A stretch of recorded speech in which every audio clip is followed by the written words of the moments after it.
आपको यह विदित होगा कि एक बीज होता है और वह बीज इतना सूक्ष्म होता है, उसको देखने के लिए भी गौर करने की आवश्यकता पड़ती है। वह कौन सा बीज है? खसखस के दाने के समान वह सूक्ष्म होता है। वह वटका बीज माना जाता है। उसमें जो विराटता छिपी हुई है वह दृष्टिगत नहीं होती, किंतु उसका वपन होने के पश्चात कालांतर में जब वह वृक्ष का रूप ले लेता है तो वह अपने आप में उसके भीतर छुपी हुई जो शक्ति है वह ज्ञात हो जाती है।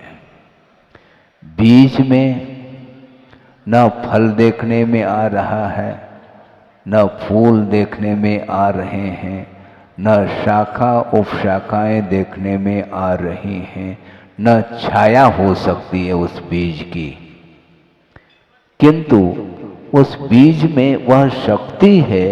जब वह शक्ति उद्घाटित होती है तो वह विस्मय का वह कारण बनता है। उसी प्रकार प्रभुत्व शक्ति छिपी हुई है आत्मा के अंदर। जब वह उद्घाटित होती है वह तीन लोक को चमत्कृत कर देती है। ऐसी कौन सी शक्ति है? वह स्वाभाविक शक्ति मानी जाती है और वैभाविक अवस्था में वह शक्ति कभी भी उद्घाटित नहीं होती। और किस प्रकार उस शक्ति का विकास किस प्रकार होता है? शक्ति का विकास नहीं होता, शक्ति है उसको उद्घाटित किया जाता है और प्रत्येक जीव के अंदर वह प्रभुत्व शक्ति छिपी हुई है, किंतु उससे भी विशिष्ट कोई शक्ति है जिसके माध्यम से वह केवल ज्ञान की शक्ति तिरोहित हुई है। कार्तिकेयन प्रेक्षा में एक गाथा आती है, काव्य अवुवा दी सदी पुग्गल कम्मान येरसी सती केवल नान सहावो विनाश दो जाय जीवस्स। कापि अपूर्वा शक्ति दृश्यते। ऐसी कोई अपूर्व शक्ति देखने में आती है जिस शक्ति के माध्यम से वह क्षायिक जो ज्ञान है, केवल ज्ञान, वह तिरोहित हुआ है। तिरोहित हुआ है इसका अर्थ पहले उद्घाटित था ऐसा अर्थ नहीं लेना। पहले भी हमने बात स्पष्ट कर दी थी एक दिन, ये बीज और वृक्ष की ये परंपरा की भांति है। ये संसार अनादि है किंतु अंत को हो सकता है, जिसके अंदर वह योग्यता को उद्घाटित करने की शक्ति जिसके अंदर है उसी जीव की विशेषता मानी जाती है कि वह मोह की जो शक्ति है उसको समाप्त किए बिना वह स्वाभाविक शक्ति उद्घाटित नहीं हो सकती है और स्वभाव की ओर दृष्टि गए बिना कभी भी संसार का अंत न हुआ न होगा। आप सारे यहाँ पर सभा में उपस्थित हैं, आपसे हम ये पूछना चाहते हैं, यहाँ पर सभा में उपस्थित हो कर के आप जो देशना सुन रहे हैं उस देशना का उद्देश्य क्या होना चाहिए? धर्म श्रवण करने के उपरांत, तत्व का परिज्ञान होने के उपरांत अतत्व की ओर दृष्टि नहीं जानी चाहिए। और जिसकी दृष्टि में तत्व और अतत्व का भेद ही नहीं, तो वह अतत्व को भी तत्व मान करके उसका आलंबन लेता है। जो वैभाविक अवस्था है या परिणति है, वह आत्मा का स्वभाव नहीं है। न क्रोध करना आत्मा का स्वभाव, न मान करना, न माया करना, न लोभ करना, ईर्ष्या, राग, द्वेष, ये सारे जितने भी कालुष्य परिणाम हैं, ये आत्मगत परिणाम होते हुए भी वे अशुद्ध परिणाम माने जाते हैं। ये वैभाविक इसी को बोलते हैं। अशुद्ध दशा का नाम वैभाविक अवस्था मानी जाती है, और ये पर्याय में वैभाविकता देखने में आ रही है। अवस्था दो तरह की होती हैं, एक स्वाभाविक अवस्था और एक वैभाविक अवस्था। दूध है, दही है और नवनीत है, ये तीनों वैभाविक ही अवस्थाएं हैं। धीरे धीरे वो वैभाविकता दूर होती जा रही है, किंतु जब तक घृत का दर्शन नहीं होगा तब तक स्वभाव देखने में नहीं आता। हम आपको एक और क्या पूछना चाहेंगे, आप बता सकोगे? क्यों नहीं बता सकेंगे महाराज? हम ये पूछना चाहते हैं, आप भगवान की अथवा गुरु की आरती उतारते हैं? उतारते क्या नहीं? हाँ, उतारते हैं। दीप प्रज्वलन करते क्या नहीं? करते हैं। तो दीप प्रज्वलित किससे होता है? अग्नि। किंतु उस दीप को प्रज्वलित करने के लिए यदि उसमें नवनीत रखेंगे तो दीप प्रज्वलित नहीं होगा। नवनीत की आरती उतारी है आपने, बाती बना लो और आरती है, उसमें नवनीत का गोला रखो अथवा दही रखो अथवा दूध रखो तेल के स्थान पर, और जलाओ, देखेंगे आरती नहीं जल सकती। उस घृत में प्रकाशित करने की क्षमता है, चाहे वह तेल हो अथवा घृत हो, उसको उसमें प्रकाशित करने की क्षमता है, बाती साथ में है। किंतु ये दूध, दही, नवनीत ये स्वाभाविक अवस्था नहीं है, इसलिए इसमें से प्रकाश उत्पन्न नहीं हो सकता। उसी प्रकार वर्तमान में जो आत्मा की स्थिति परिणति हो रही है, वह ठीक इसी प्रकार की वह परिणति है। इसलिए स्वाभाविक ज्ञान जब तक आविर्भूत नहीं होगा तब तक तत्व का दर्शन यथार्थ नहीं हो सकता। इसका अर्थ है सम्यक ज्ञान जब तक उत्पन्न नहीं होगा तब तक वह मिथ्या ज्ञान के माध्यम से अतत्व को तत्व के रूप में स्वीकारता चला जाएगा। जब तक तत्व दर्शन नहीं होगा तब तक आत्मा का दर्शन भी संभव नहीं है। संसार का परिवर्तन होना चाहिए, और संसार से ऊपर उठने के लिए भी उसी के लिए संयम को अंगीकार किया जाता है। और संयम पालन करने के लिए उपकरण के रूप में जो आज परिवर्तन का वह दृश्य देखने को मिलेगा, वह संयमोपकरण जिसका परिवर्तन होने जा रहा है। हम ये कहना चाह रहे हैं कि वह बीज इतना सूक्ष्म है और उसके अंदर जो है, जो शक्ति छुपी हुई है, एक विशाल वृक्ष का रूप उसी बीज के अंदर शक्ति के रूप में विद्यमान है। किंतु जिस समय शक्ति रहेगी उस समय व्यक्ति नहीं रह सकती। दूध में घी है क्या? नहीं है, ठीक है, एक जग दूध पी लो, स्वाद आना चाहिए घृत का, क्योंकि दूध में घी जब है तो स्वाद आना चाहिए। फिर दूध में एक चम्मच घी क्यों डालते हैं आप? हम ये पूछना चाहते हैं, जब घी है ऑलरेडी। जब उसमें घी है तो डाल क्यों रहे हैं दूध में? ऐसे स्पष्ट है घृत भिन्न है और दूध भिन्न है। उसी दूध में से वह घृत निकलेगा, विधिवत निकालने से निकलता है, वह शक्ति उसके भीतर है। पाषाणेषु यथा हेम, दुग्ध मध्ये यथा घृतम, तिल मध्ये यथा तैलम, देह मध्ये तथा शिव कहा। शिव अर्थात आत्म तत्व, परमात्म तत्व इस शरीर में है, किंतु वह आच्छादित है कर्मों से। मोह से जब तक वह ज्ञान अथवा आत्म तत्व आच्छादित रहेगा, तब तक उसके भीतर की विराटता देखने में नहीं आती है। और सोचो, विचार करो, गर्भ कल्याणक मनाने जा रहे हैं, वह आत्मा गर्भ में आ रही है। गर्भ का अर्थ क्या? भीतर है। किसके? शरीर के भीतर वह आत्मा का प्रवेश होगा और जन्म होगा, फिर बाद में सारा सारा दृश्य आपको देखने को मिलेगा।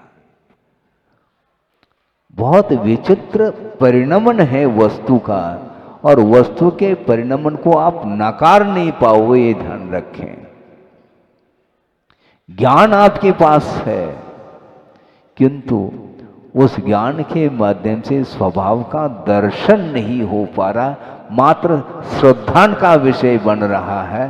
श्रद्धान का विषय अलग होता है और साक्षात दर्शन करना अलग होता है।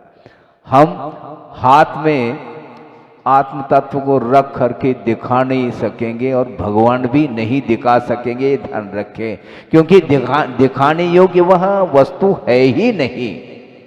वह अमूर्त आत्म तत्व है, वह किसी भी इंद्रिय का विषय नहीं बन सकता।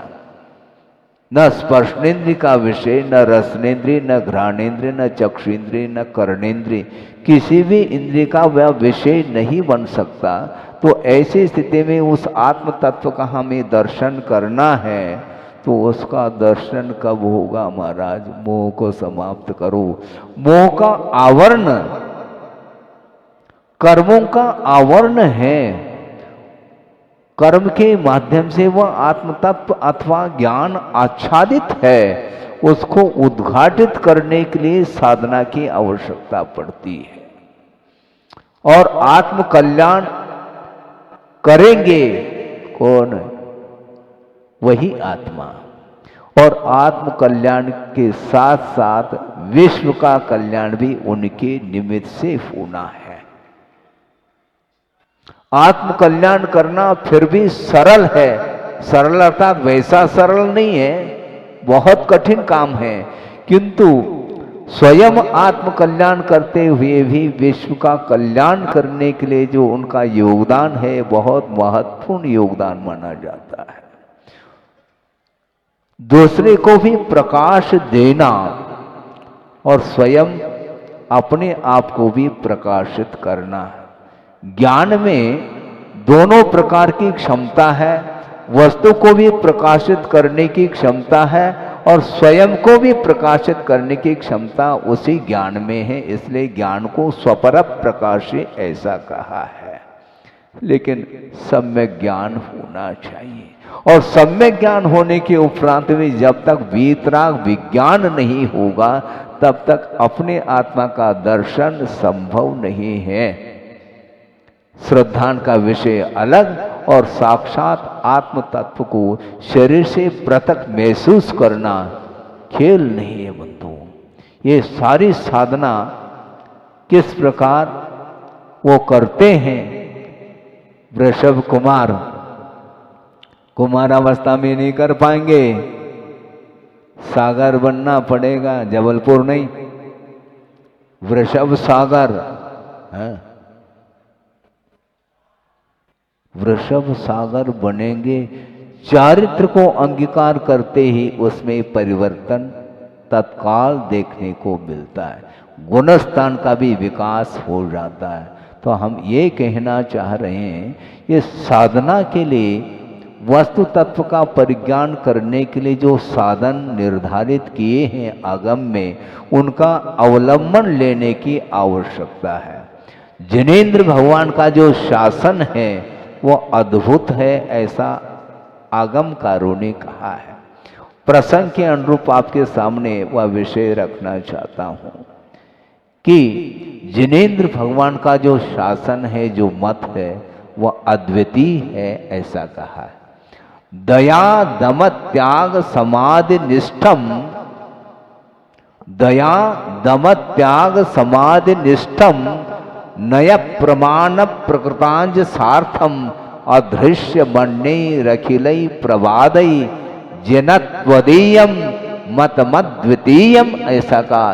हे भगवान, आपका जो मत है अद्वितीय मत है, ऐसा कहा। अखिलई प्रवादई अदृश्यम, ऐसा कहा। समस्त अन्य जो मतांतर हैं, प्रवादी हैं, उन सभी प्रवादियों के द्वारा हे भगवान आपका ये मत परास्त नहीं हो सकता, ऐसा कहा है। अद्भुत मत है, कोई भी जिनेंद्र भगवान के शासन को खंडित नहीं कर सकता। अद्भुत है ये। क्यों? समाधि निष्ठम, ऐसा। दया निष्ठ, दयाया निष्ठम, दया से युक्त है। दम से युक्त अर्थात इंद्रिय विजय, त्याग और समाधि, ये चार चीजें हैं। दया, दम, त्याग और समाधि, इन चारों से, इन चारों में निष्ठा रखने वाला ही वह आपका शासन है, आपका मत है। अनेक प्रकार के मत हो सकते हैं, 363 मत हैं, रहने दो। ये सारे सारे जितने भी मत मतांतर मिल रहे हैं देखने को, ये सम्यक ज्ञान के अभाव के कारण ही इस प्रकार विभिन्न प्रकार की मान्यता चलती चली जा रही है। ये मोह के कारण इस प्रकार की विभिन्नता देखने को मिल रही है। ये वस्तु की वैभाविक परिणति है, स्वाभाविक परिणति नहीं है। इसलिए वस्तु अनंत धर्मात्मक है। उस अनंत धर्मात्मक वस्तु को, उसका प्रतिपादन करने वाला जो ज्ञान होता है, वह केवल ज्ञान माना जाता है। केवल ज्ञान से विभूषित प्रभु होंगे, हम कब होंगे? सोचो, विचार करो। है प्रभु अर्थात समर्थ होता है। क्या? समर्थ होता है। ये सामर्थ्य किस अपेक्षा से? विश्व को जानने की क्षमता उस ज्ञान में आ जाती है। इसके उपरांत भी वह ज्ञान किसी से प्रभावित नहीं होता। यही उस ज्ञान की विशेषता मानी जाती है। तो वहाँ तक हमें पहुँचना है क्या? नहीं पहुँचना है तो अपने अपने जो स्थान हैं, अपने अपने संबंधी जनों के साथ जो आपका अटैचमेंट है, उसको अटैची छोड़ो। उसके बिना अटैचमेंट दूर नहीं हो सकता। हाँ, परिवार को भूलिए। सुन रहे हैं क्या? नहीं? हाँ, तत्व तभी समझ में आएगा। और तत्व के सागर हो आप। हैं? गुरुदेव ने आपका नाम रखा तत्व सागर है। और किसी ने कहा कि उनको भी हम मंच पर बुला रहे हैं। हमने कहा, हमने आशीर्वाद दिया तत्व सागर जी को, वहीं पर रहो। हाँ, बाकी जो कुछ भी पूर्व के संबंधी लोग हैं, वो उनका काम है, उनके ऊपर छोड़ दो। आप अपने तत्व में आ जाओ। तत्व अर्थात स्वरूप होता है। स्वरूप की ओर दृष्टि जाना बहुत कठिन है ये। हाँ, क्योंकि ये मोह का ऐसा एक प्रभाव है, वह मोह समाप्त नहीं हो सकता। ये जो धुंध है, धुंध है, कोहरा छाया है, मान लो और वह सूर्य का प्रकाश समाप्त हो गया उस कोहरे के अंदर। ये धुंध है मोह का धुंध, उसके वजह से वह केवल ज्ञान रूपी वह किरण संभव नहीं है। केवल ज्ञान को प्राप्त करना चाहो तो केवल मात्र ज्ञान रहना चाहिए और कुछ भी नहीं। मात्र ज्ञान की ओर दृष्टि, अन्यत्र दृष्टि नहीं। ज्ञान को ही ज्ञेय बनाने का पुरुषार्थ करो, ऐसा गुरुदेव का कहना है। बहुत सारे अनंतानंत वस्तु हो सकते हैं, उस ओर ध्यान न देते हुए वो भी ज्ञेय हैं, जानने योग्य हैं, किंतु आत्म तत्व भी तो जानने योग्य हैं। जानने योग्य नहीं है क्या? है। बल्कि ये कहना चाहते हैं ज्ञान को भी ज्ञेय बनाने का पुरुषार्थ करो, क्योंकि ज्ञान भी गुण है। वह गुण है तो वह भी अपने आप में एक ज्ञेय है। इसलिए ज्ञान को ही ज्ञेय बना करके यदि रहेंगे तो सारा सारा विश्व शून्य हो सकता है, तो मोह का साम्राज्य समाप्त हो जाएगा। लेकिन खेल नहीं है। हाँ, अभी तो गर्भ कल्याणक मनाने के लिए बैठे हैं, और गर्भ कल्याणक और जन्म कल्याणक में जो आनंद आता है आपको, शायद मैं समझता हूं क्या है, मोक्ष कल्याण के दिन वो आनंद नहीं आता महाराज।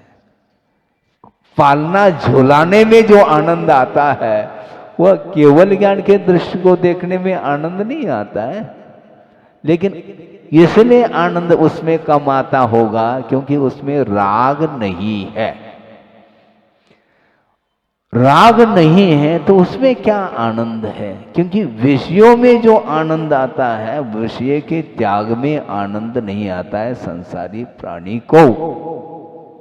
लेकिन इसके उपरांत भी वह आनंद इसलिए इष्ट है आपके लिए क्योंकि वही तो आत्मा है जो हमें प्रकाश देने वाली है। लेकिन अभी अपने आप को प्रकाशित करने की क्षमता उस आत्मा में नहीं आई है, क्योंकि अभी भी मोह का आवरण है। सम्यक दर्शन उत्पन्न हो जाता है तो सम्यक दर्शन के जो प्रतिपक्षी कर्म हैं उनका क्षय अधिक हो जाता है। इसके उपरांत भी जो असंयम की भूमिका है वह भी अपने आप में चमत्कृत करने वाली भूमिका है वो भी, क्योंकि असंयम की भूमिका में ज्ञान काम नहीं करता सही मायने में देखा जाए, क्योंकि वह श्रद्धान का विषय बना हुआ है किंतु प्रैक्टिकल पेपर में फेल है वो भी। आपने टिकट खरीद ली कहाँ जाने के लिए, यहाँ से दिल्ली जाना है अथवा भोपाल जाना है, कहीं भी जाना है तो टिकट खरीद ली आपने, रिजर्वेशन कर लिया, टिकट आपके जेब में है मान लो, तो ट्रेन में बैठने की क्या आवश्यकता है? टिकट है ना हमारे पास है? उस टिकट का क्या मूल्य है?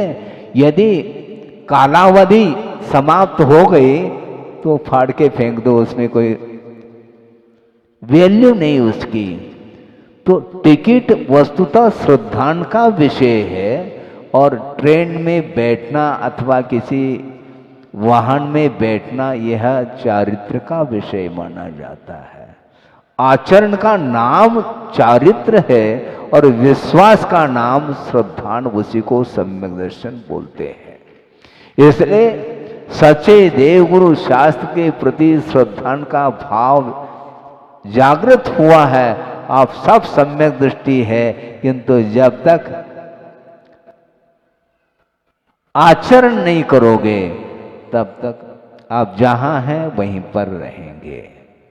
टिकट मात्र खरीदा है और बैठे नहीं आप। बहुत जल्दी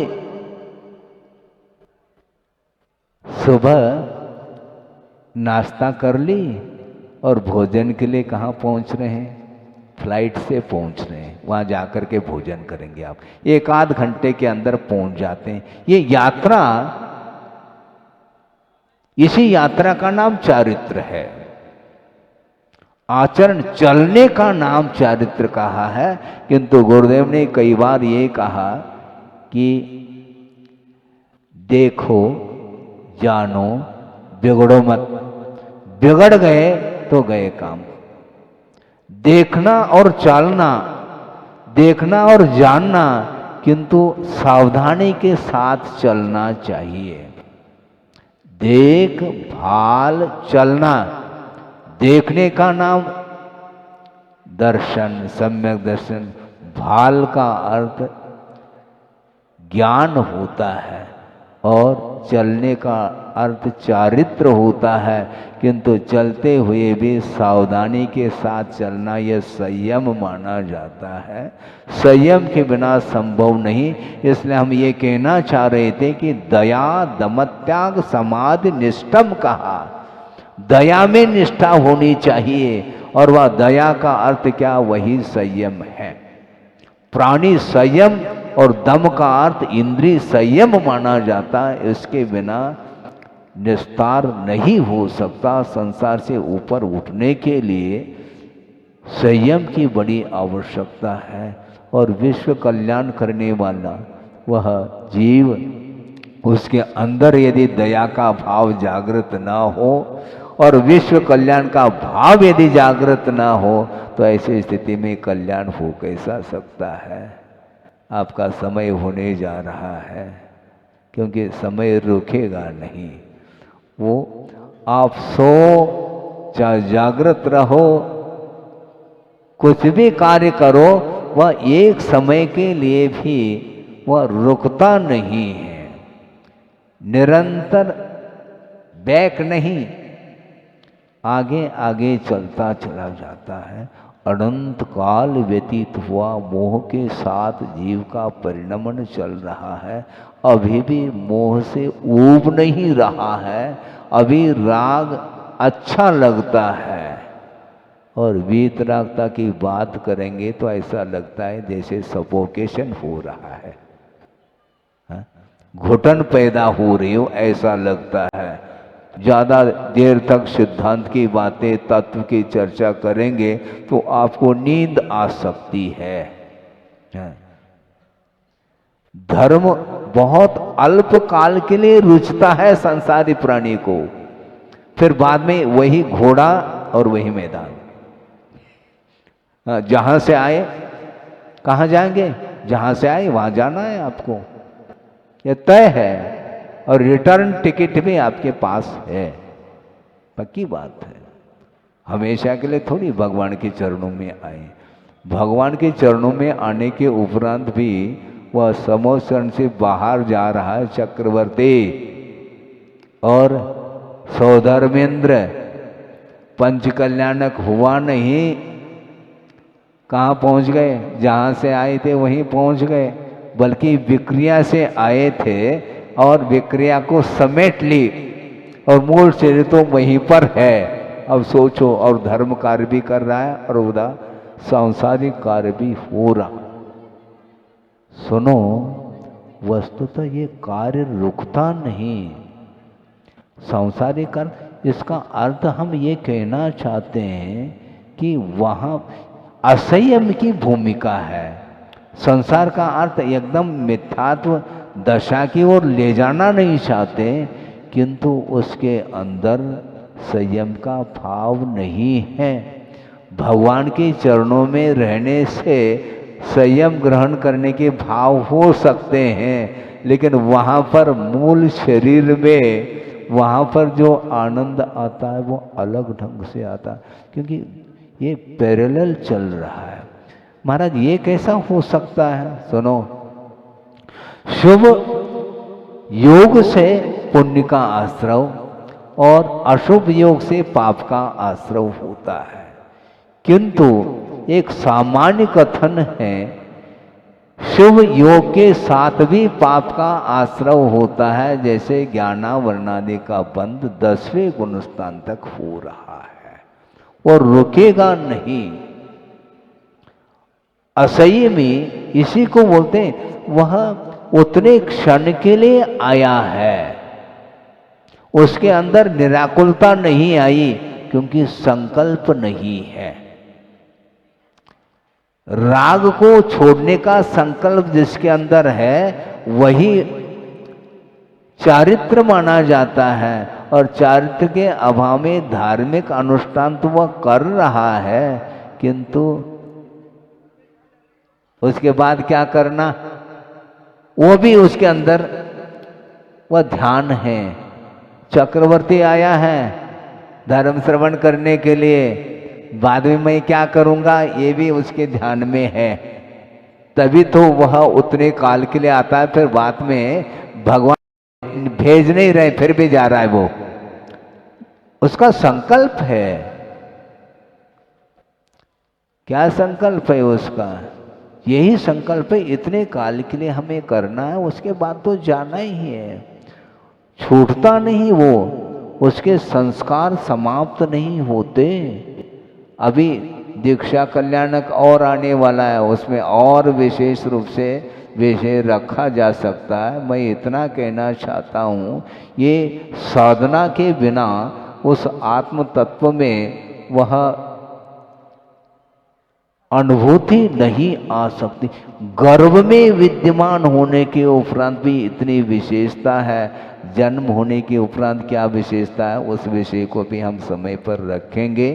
अभी तो इतना ही कहना चाहते हैं कि जिनेंद्र भगवान का जो शासन है, जो मत है, वो अद्भुत है ऐसा कहा।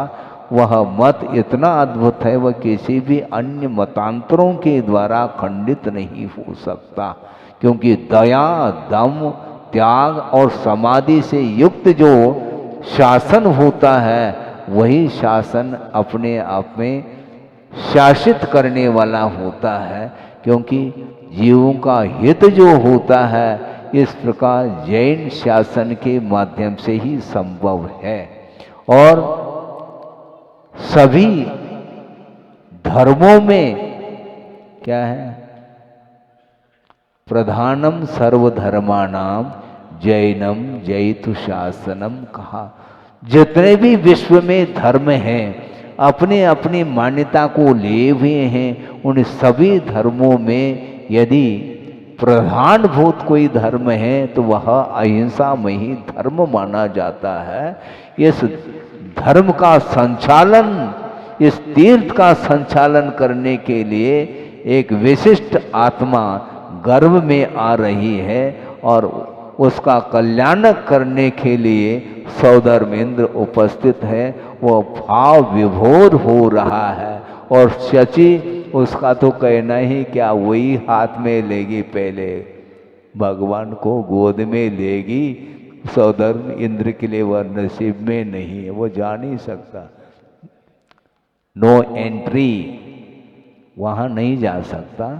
उत्पन्न होने के बाद पहले वो लेगी, फिर बाद में इंद्र के हाथ में सौंप दे तो बात अलग है।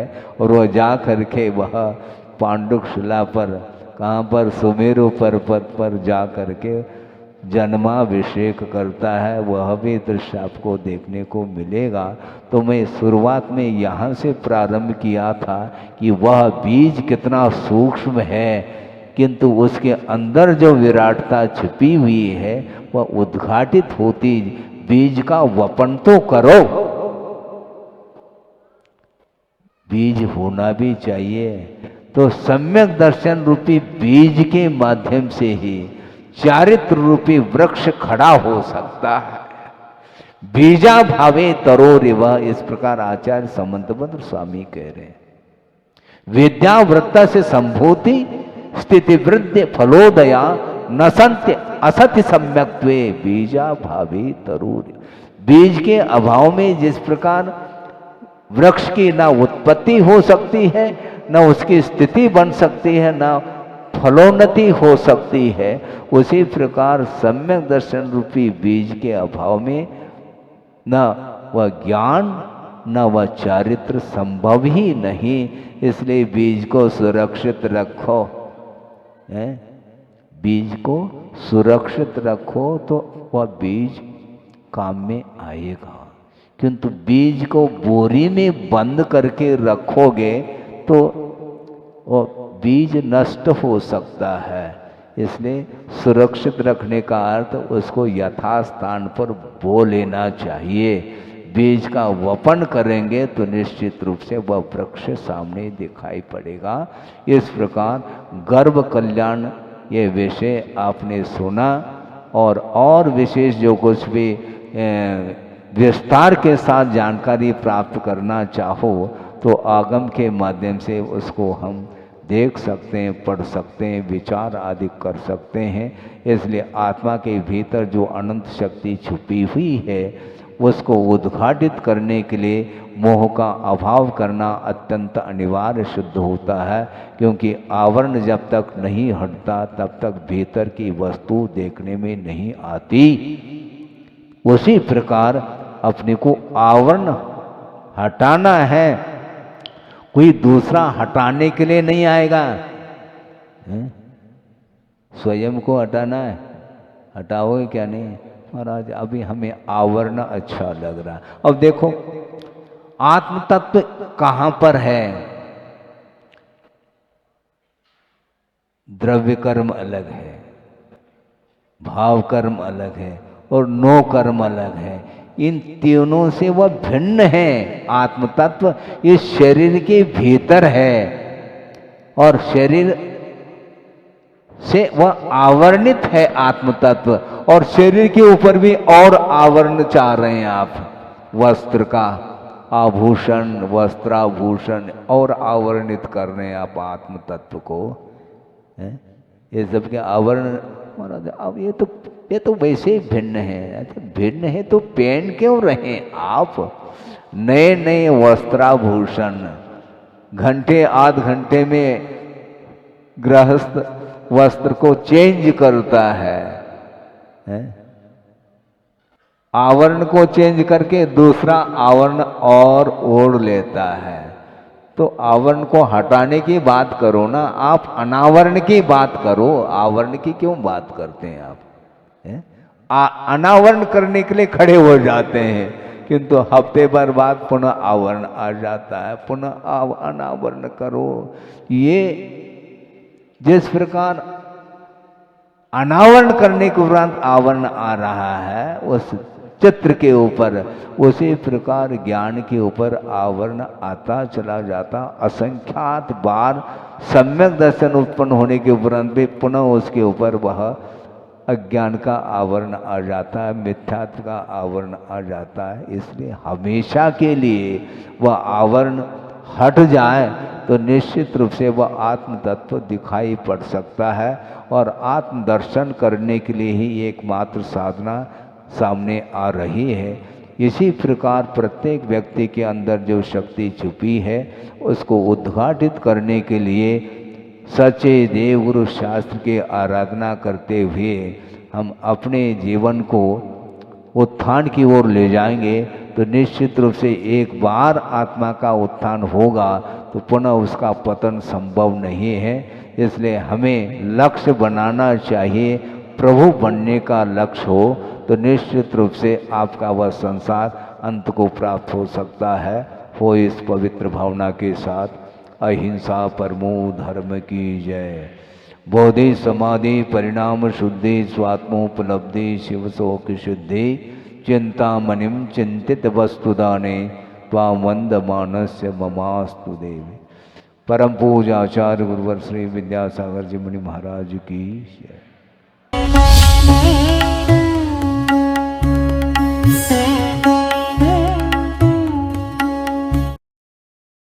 एक अवसर है अपने